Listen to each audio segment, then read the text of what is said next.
Students, चलिए तो शुरुआत करते हैं अपन अपने फंड फ्लो स्टेटमेंट के साथ में। फंड फ्लो स्टेटमेंट की सेकंड क्लास है ये। फर्स्ट क्लास ऑलरेडी लाइव हो चुकी थी हमारी, अभी सेकंड क्लास के ऊपर हम बात कर रहे हैं। सेकंड क्लास में हम क्या डिस्कस करने वाले हैं, तो हम फॉर्मेट के ऊपर बात करने वाले हैं कि फंड फ्लो स्टेटमेंट का फॉर्मेट क्या है। ठीक है, कैसा होता है फंड फ्लो स्टेटमेंट। तो सबसे इंपॉर्टेंट बात क्या है, there is no specified format for fund flow statement FFS, यानी कोष प्रवाह विवरण बनाने के लिए कोई प्रारूप निर्धारित नहीं है, कोई भी फॉर्मेट नहीं दिया गया है। And no accounting standard is specified for FFS, यानी कोई लेखा मानक भी नहीं है। जैसे कि कैश फ्लो स्टेटमेंट में फॉर्मेट भी फिक्स्ड था और साथ ही साथ उसके लिए एक अकाउंटिंग स्टैंडर्ड कौन सा था, AS3 रिवाइज्ड। अच्छा, तो वो भी है, लेकिन यहां पर बात यह है कि कोई भी फॉर्मेट भी नहीं है एंड साथ ही साथ कोई अकाउंटिंग स्टैंडर्ड भी नहीं है। But generally it can be prepared by following two methods. ये कैसे बनाया जाता है, दो मेथड्स हैं इसके, एक दो फॉर्मेट समझ लीजिए, दो फॉर्मेट्स हैं बेसिकली। कौन कौन सा, एक तो है प्रतिवेदन प्रारूप यानी कि स्टेटमेंट फॉर्मेट, और एक है हमारे लिए लेखा प्रारूप यानी कि अकाउंट फॉर्मेट। स्टेटमेंट फॉर्मेट है तो ऑब्वियस है कुछ इस तरह से फॉर्मेट बनेगा, एंड जो अकाउंट फॉर्मेट है उसमें अकाउंट की तरह फॉर्मेट बनेगा। ठीक है, तो चलते हैं आगे। फॉर्मेट से आपको कोई ज्यादा लेना देना है नहीं, फॉर्मेट पे बेस्ड कुछ क्वेश्चन नहीं आएगा, बस आपसे पूछ लेगा ये हमारे लिए कि कितने तरह से बनाया जा सकता है, इसके टाइप्स ऑफ फॉर्मेट क्या है। तो फॉर्मेट्स हमारे पास क्या है, दो, स्टेटमेंट और अकाउंट यानी प्रतिवेदन और लेखा प्रारूप। सोर्सेज ऑफ फंड्स के ऊपर बात करें कि कोषों के साधन एवं उपयोग क्या हैं, तो items which increase working capital R included in source of funds. अब मैंने आपको बताया था कि यहां जब भी फंड फ्लो बनाएंगे तो दो कैटेगरी होगी, यानी एक साइड होगी सोर्सेस की और एक साइड होगी यूजेस की या एप्लीकेशन ऑफ फंड्स की, है ना। तो कोषों के साधन और कोषों के उपयोग क्या हैं, तो आइटम्स विच इंक्रीज बढ़ाते हैं हमारी वर्किंग कैपिटल को, are included in sources of funds. उनको कहां इस्तेमाल करेंगे, कहां ऐड करेंगे, कहां कंसीडर करेंगे, तो सोर्सेज ऑफ फंड्स बोलेंगे जब वर्किंग कैपिटल बढ़े तब, है ना। तो कार्यशील पूंजी में वृद्धि करती है तो उन्हें कोषों के साधन में शामिल किया जाता है। Whether items which decrease the working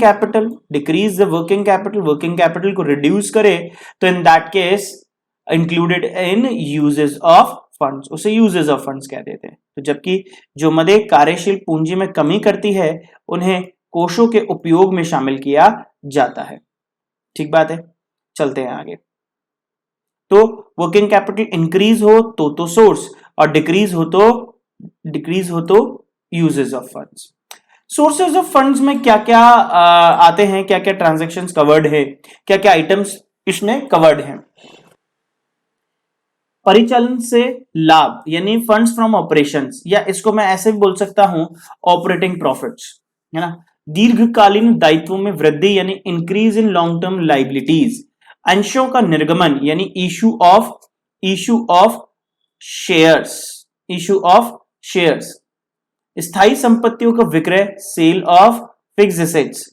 व्यापारिक प्राप्तियां, गैर व्यापारिक प्राप्तियां कौन सी, नॉन ट्रेडिंग रिसीट्स, जो हमारी रूटीन की नहीं है, कुछ और तरह से रिसीट हो रही है। जैसे मान लीजिए एक बिजनेस है, उसका ट्रेडिंग बिजनेस है, उसका काम है गुड्स खरीद के बेचने का, लेकिन उसे कहीं प्रॉपर्टी खरीद रखी है जिससे रेंटल इनकम आ रही है, तो ये नॉन ट्रेड रिसीट है।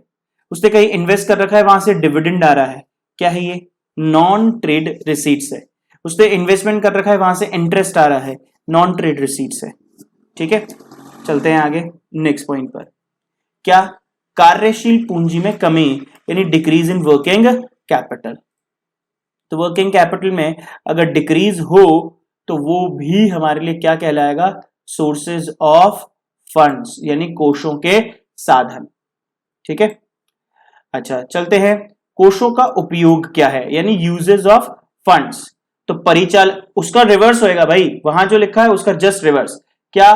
परिचालन से हानि यानी फंड्स यूज्ड इन ऑपरेशंस यानी ऑपरेटिंग लॉसेस। दीर्घकालीन दायित्वों में कमी यानी decrease in long term liabilities, वहां इंक्रीज था या डिक्रीज है। वहां पे शेयर्स इशू हुए थे तो यहाँ पे शेयर्स का क्या होने वाला है? रिडम्पशन होने वाला है। रिडम्पशन चूंकि प्रेफरेंस का ही होता है इसलिए लिख दिया। बायबैक ऑफ शेयर्स, तो इक्विटी शेयर्स का बायबैक हो सकता है इसलिए बायबैक ऑफ शेयर्स। वहां पे स्थायी संपत्तियां क्या करी थी? बेची थी। यह स्थायी संपत्तियां क्रय करी हैं। तो फिक्स्ड एसेट्स परचेज्ड। वहां पे गैर व्यापारिक प्राप्तियां थी, यहां पे गैर व्यापारिक भुगतान है यानी नॉन ट्रेड पेमेंट्स हैं। कार्यशील पूंजी में वृद्धि, ठीक है, वृद्धि यानी कि increase.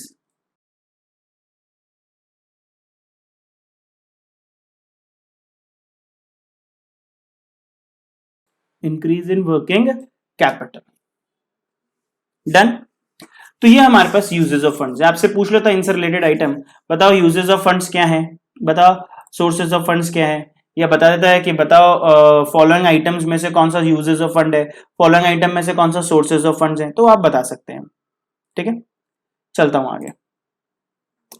Following statements are required to prepare FFS यानी कोष प्रवाह विवरण बनाने के लिए निम्न विवरणों की आवश्यकता होती है। एक तो देखिए इंपॉर्टेंट चीज थी कि हमको 2 साल की बैलेंस शीट चाहिए, वो तो है ही है। उसके अलावा हम फंड फ्लो स्टेटमेंट कैसे बनाएं? तो बनाए तो और किसके लिए क्या चाहिएगा? तो 2 स्टेटमेंट्स चाहिए। Statement showing changes in working capital, कार्यशील पूंजी में परिवर्तन का विवरण। अच्छा, और क्या चाहिए? और चाहिए हमारे को statement showing profit and loss operation, loss from operations यानी परिचालन से लाभ अथवा हानि का विवरण। जो मैंने बोला ना अभी, funds from operation FFO, funds from operations या फंड्स यूज्ड इन ऑपरेशंस, वो यही बनते हैं। इसी के लिए अपन क्या बनाते हैं? एडजस्टेड या P and L adjustment account, adjusted P and L या P and L adjustment account, कुछ इस तरह से बनाया जाता है। चलिए बात करते हैं कैलकुलेशन ऑफ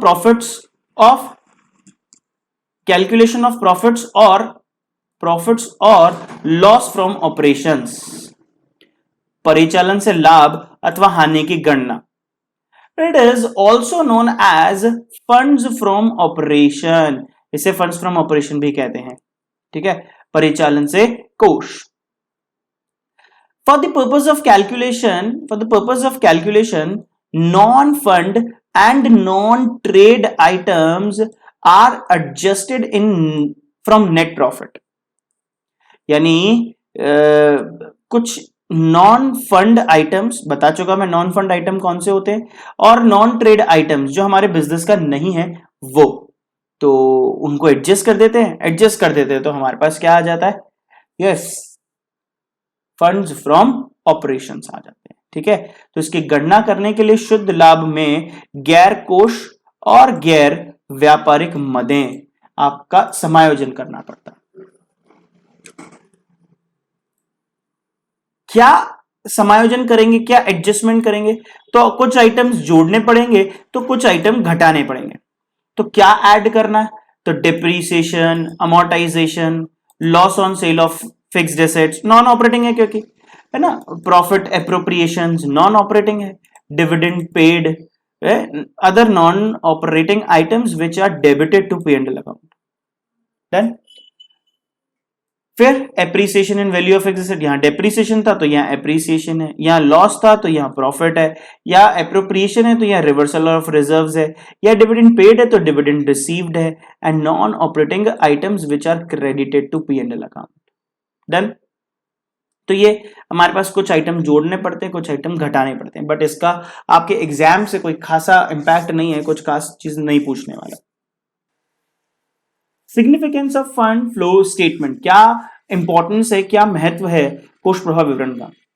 तो देखिए financial analysis, of course financial analysis का तो इंपॉर्टेंट टूल ही यही है ना। मैंने बताया था आपको 8 टूल्स है हमारे पास, जिसमें से एक रेशो हम पढ़ चुके, कैश फ्लो हम पढ़ चुके, और ये फंड फ्लो है। तो fund flow financial statement analysis, जो हमारे वित्तीय विवरण होते हैं उनके विश्लेषण का एक महत्वपूर्ण टूल है, एक उपकरण है। तो ये एनालिसिस करवाता है, फाइनेंशियल एनालिसिस। क्या हमारी फाइनेंशियल कंडीशंस चल रही हैं इस वक्त, और क्या हम इसमें अच्छा परफॉर्मेंस कर सकते हैं, या इसे और बढ़ाया जा सकता है, या जो कमियां हैं उनको कैसे सुधारें, ये सब चीजें फंड फ्लो स्टेटमेंट से पता चल जाती है। फाइनेंशियल प्लानिंग भी आप इसी से कर सकते हैं भाई। जब एनालिसिस कर रहे हैं तो एनालिसिस काहे के लिए कर रहे हैं? प्लानिंग के लिए। Helpful in loan taken, loan taken में भी ये हमको हेल्पफुल होता है, सहायता प्रदान करता है।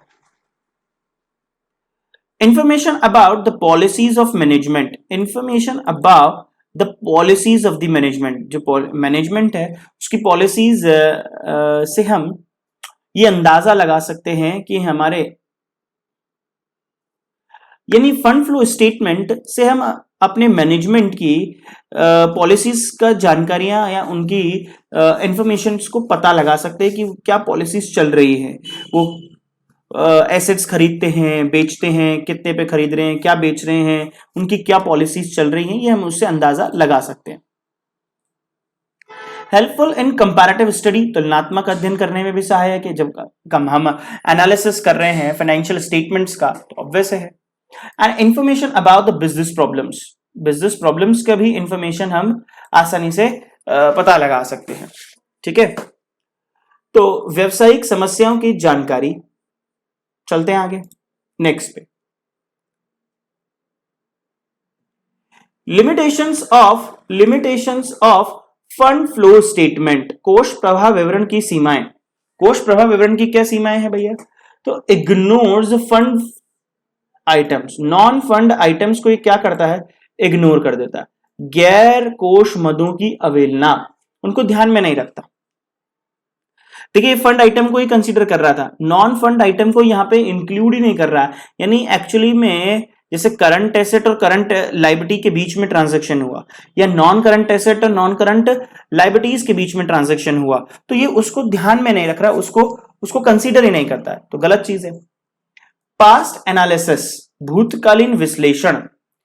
ऑब्वियस है, 2 साल की बैलेंस शीट के बीच में कंपैरेटिव स्टडी की जा रही है, तो बैलेंस शीट तो बनती ही पास्ट में है। जो पूरा साल ट्रांजैक्शन हुआ उसका एक फाइनेंशियल कंडीशन बताने के लिए, फाइनेंशियल पोजीशन बताने के लिए बैलेंस शीट बनाई जाती है, तो इसलिए ये पास्ट एनालिसिस है।